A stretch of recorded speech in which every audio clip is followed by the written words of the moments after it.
Hi guys, it's Lara. Thank you so much for watching and welcome back to my channel. In today's video, I would like to talk to you about how I grew out my pixie in about 6 or 6.5 months. I hope that this video is going to be helpful to anyone who just recently cut their hair short or to anyone who considers cutting their hair short. So if you want to know how I grew out my hair and what helped me during the transition time, then please keep watching. First, I'm going to give you a little bit of a background story of my hair. So as a kid, I used to wear my hair mostly long. At some point, it was almost waist long, and I always enjoyed having long hair. I experimented over the years with different cuts. I even had a couple of times different pixies or short bobs, but I always went back to long hair because this is something I personally love on myself. I enjoy having long hair. I enjoy braiding my hair, trying out different updos and different hairstyles. So I feel more beautiful with long hair. This is of course personal preference and you don't have to agree with me, but I feel like this is always the most important thing. You have to wear what you feel comfortable with and what you can identify with. And I personally identify myself rather with long hair, even though I enjoy short hair for a short period of time, but there will be always a point when I will start missing the long hair and I would feel like I have to grow it out so that I will be myself again. In the past couple of years, I have been wearing my hair long. First, it was blonde. At some point, I dyed my hair chestnut brown, which was a wonderful brown, warm shade. However, I did not feel 100% comfortable with that shade, especially when I wasn't wearing any makeup, because that's when you can tell if the hair color goes with your complexion or not.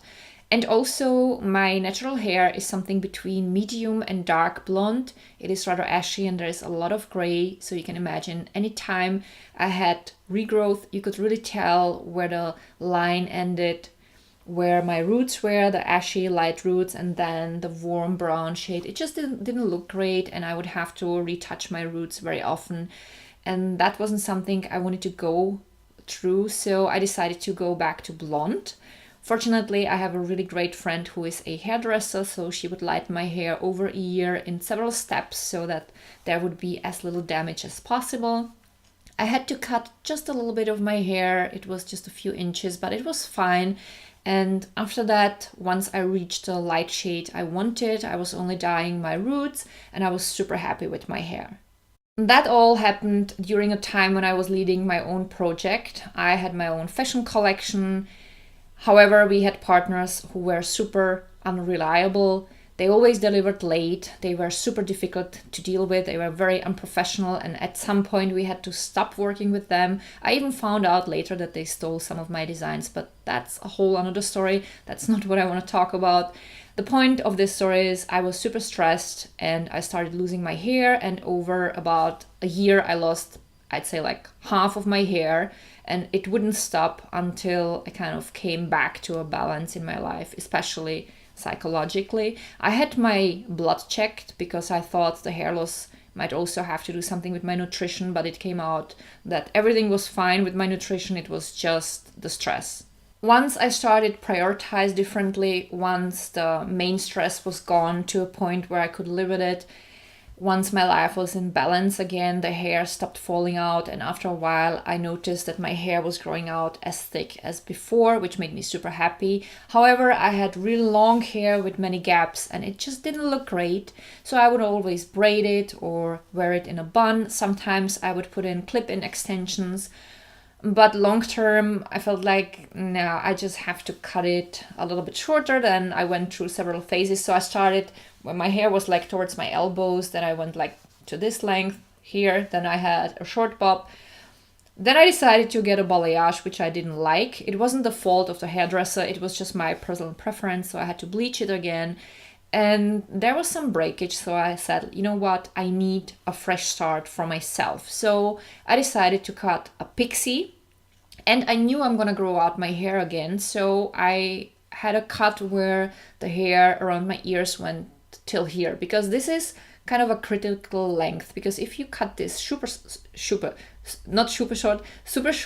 it's gonna take a while until this hair around your ears is gonna grow out. So if you're just considering cutting your hair And if you're not sure if this is going to be something you're going to like long term and you might want to grow it out later again, I would definitely suggest don't cut it too short. Cut it so that it's at least that long around your ears, and also make sure that the upper layers are not too short. The key for me to grow out the pixie gracefully was to go to a hairdresser regularly so that she would trim the hair around the neck area so that I wouldn't get a mullet. And after, I'd say like 3 or 4 months, she also had to trim the hair around the ears and also the top layers. It felt like I lost about a month because she cut about ½ an inch, but it was styled much better and the haircut started looking like a haircut again. At some point, my hair started resembling a short bob, and that was also the time when I decided to wait until I would go to a hairdresser again, so I let it grow a bit longer between the cuts.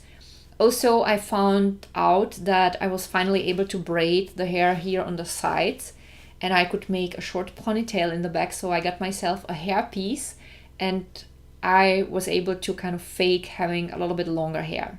And at some point, finally the top layers grew out so that they would almost cover my ears, and this side got thicker, so I went to a hairdresser again and I got myself a short bob.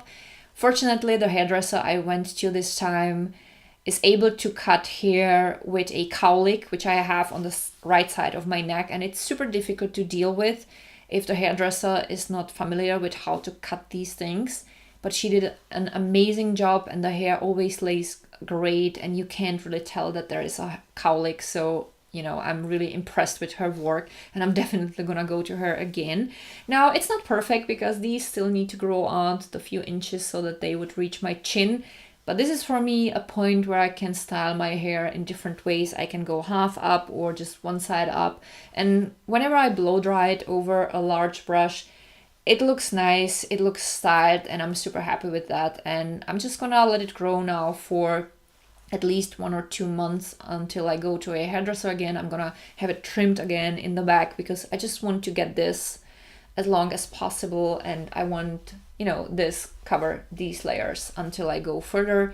But also I don't want to go to a hairdresser too often because otherwise it would take me twice as long to grow out the hair completely.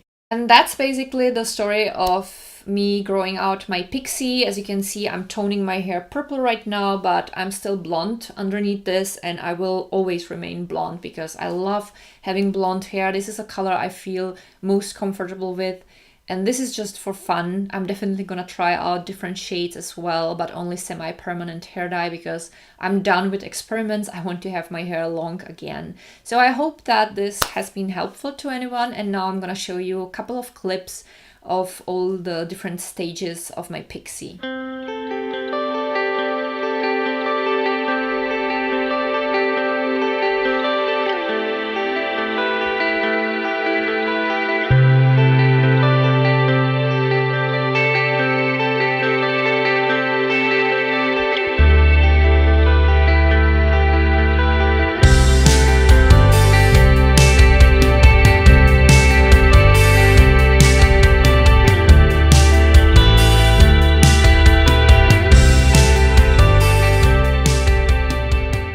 No matter if you are growing out your hair or if you just want to have healthy hair, nutrition also plays a role in this equation. So it's a very easy math, crap in, crap out. You can't expect being healthy and have great hair and strong nails if you're eating junk food and drink just sodas. I mean, there are of course always exceptions, but in general, it is always very important to eat healthy. So get your veggies, drink lots of water, make sure you have all the important nutrients. I personally am vegan, so I'm on plant-based diet. I eat fresh food. I eat as much raw as possible.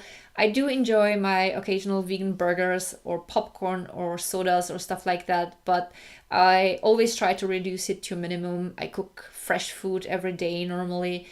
And in summer, I eat mostly raw, so it's very important. And also drink lots of water. Make sure you drink at least 2.5 or 3 liters of water a day. It makes a big difference. There's one supplement I'm taking for my hair, which is called MSM. This is organic sulfur, and it is said to help with the hair growth, with your nails and skin.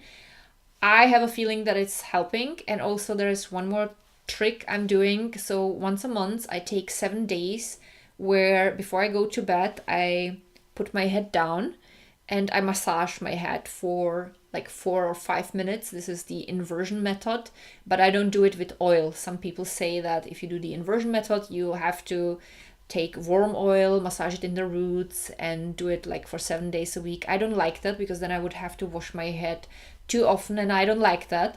I wash my hair only every 4 or 5 days, and I also try to avoid heat as often as possible. This is also very important.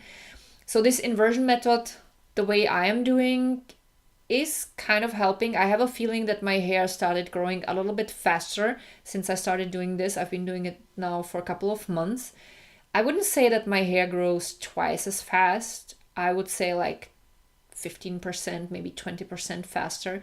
But I have noticed a difference when I see how fast my roots grow out. So it could be that it's the MSM that I'm taking since last fall, so it's been a year now, a little bit over a year. It could be the inversion method. It's maybe just because it started growing faster, but these are the things I'm doing, so maybe some of these things might help you too. So that was something else I wanted to talk about. So that was my video for today. I hope that you enjoyed it. If you did, don't forget to give the video a thumb up, and also I would be very happy if you would subscribe to my channel if you didn't yet. That would make my day, and you can also turn on the notifications. Don't forget to visit the description box. Any music that I have used today is listed down below. If I have currently any discount codes, they are also listed down below. You will find there also all of my Instagram accounts, link to my DIY channel, and I have listed several playlists down there that I think might be interesting for you. And thank you so much for watching. I wish you a wonderful day. I love you guys so much, and I'm looking forward to seeing you with my next video. Bye!